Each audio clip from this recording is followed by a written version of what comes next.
Hey guys, welcome to Priceless B Movies. I'm your host, Colin Price, and it's been about 3 months since I posted my last reviews, so a couple days ago I just started thinking about it like, you know what, I know I've been really busy lately, but I really should get back on that. The last film I reviewed was the new It, which I loved, and but I started looking back and noticing that I've been reviewing a lot of newer movies lately, and while I don't particularly have a problem with that myself, I do want to stay true to the people I know who watch these videos, who watch them for kind of the older films.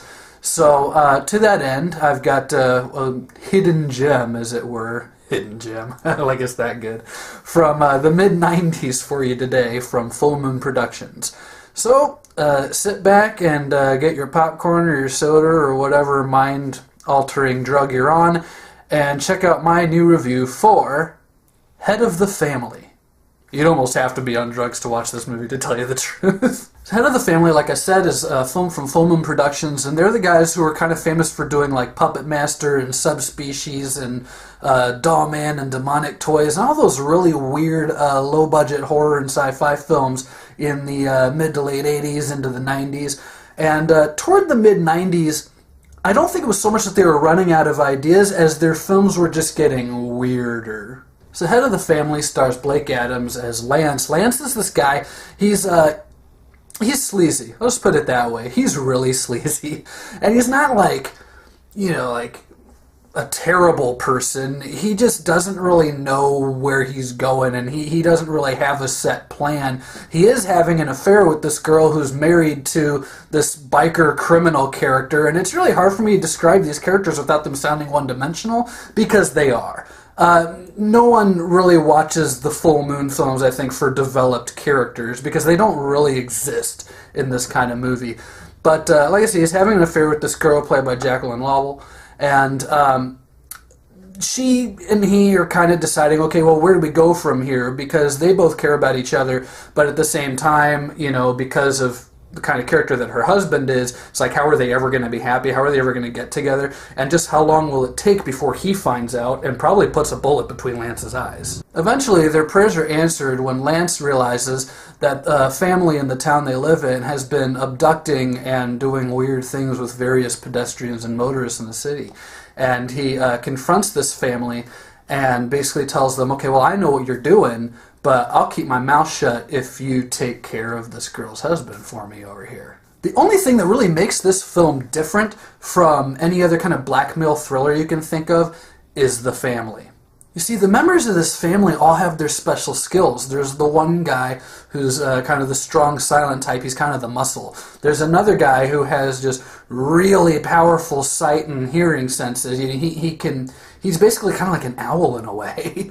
And then there's this girl. Yeah, draw your own conclusions as to what makes her stand out in this group. If you need help, I'll write a book for you.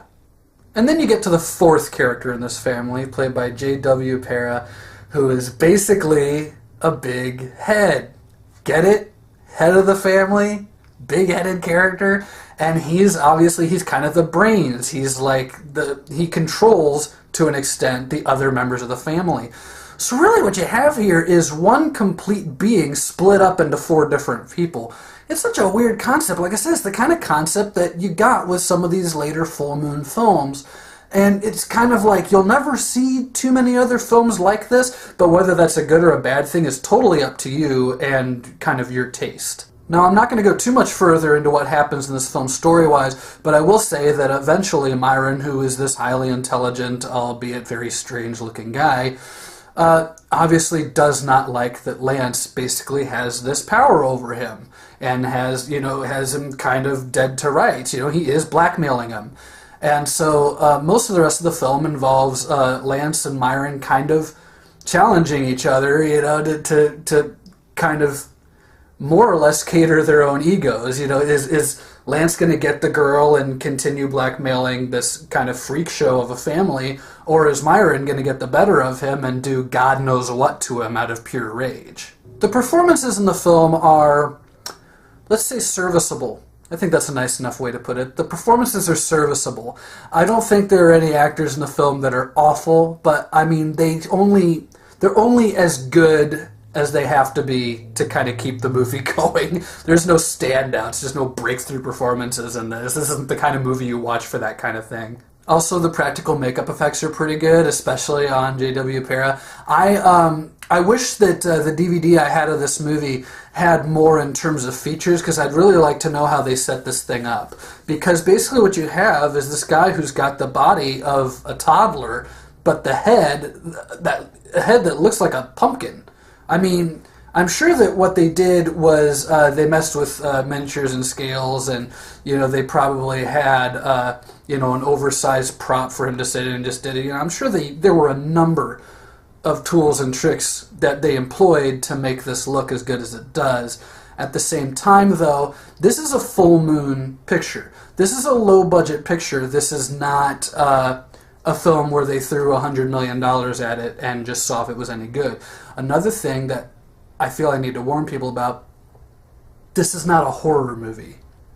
If you watch any ad or if you look at the poster, a lot of people will kind of lead you to believe this is supposed to be a horror film just because of the plot line. It's really not. This is more of a comedy, and I won't even say dark comedy, I'll just say comedy. This is a really funny movie because you can't take it too seriously. Nothing like this would ever happen within any realm of possible reality. This is a joke of a movie. This isn't like Puppet Master or Witch House or any of the number of full moon films that are very obviously supposed to be scary and very obviously supposed to fit within the horror genre. This is more kind of that weird movie that you get a couple of drinks and you get a good buzz going and then you laugh your ass off for something like 70 to 80 minutes. That's the kind of movie this is. And even the humor isn't really in great taste, but I almost think that works, because if the jokes were really intelligent, it would kind of betray the characters. The characters, even Myron, who's supposed to be this really intelligent being, he speaks very intelligently, but even he does a number of things that are really stupid. So you can't take the movie seriously, you can't take the characters seriously, and any attempt to is going to make you hate this film.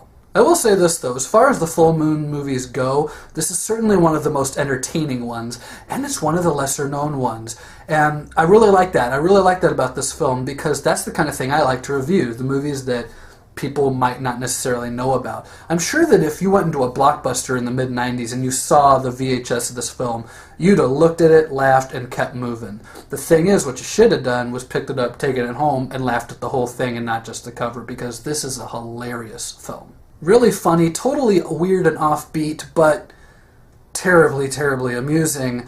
I can't give this film a really high rating. I'm kind of going to treat this one, honestly, like I've treated films like Evil Toons and Hollywood Chainsaw Hookers, because I think they're entertaining. I think they're fun to watch. I don't think I could soon get tired of watching movies like this, but at the same time, I know that that's me. And most people who put this into their DVD player are going to think that it's just hopelessly bad. So I'm going to try to find a nice little compromise here, and I'm going to end up giving Head of the Family 2.5 stars. So that's my review of Head of the Family. Stay tuned, I got a lot more reviews coming. Also, as always, if there's a movie from the 80s or 90s that you can think of that is not talked about very often, or kind of overlooked, or underperformed at the box office, or for whatever reason doesn't really have the kind of place in the mainstream that other films do, and you would like to know what I think of it, please let me know in the comment section or on my Facebook page, Priceless B Movies, and I will certainly see what I can do about getting a copy of that movie and putting up a review for you. Thanks for watching, and stay tuned for more Priceless B Movies.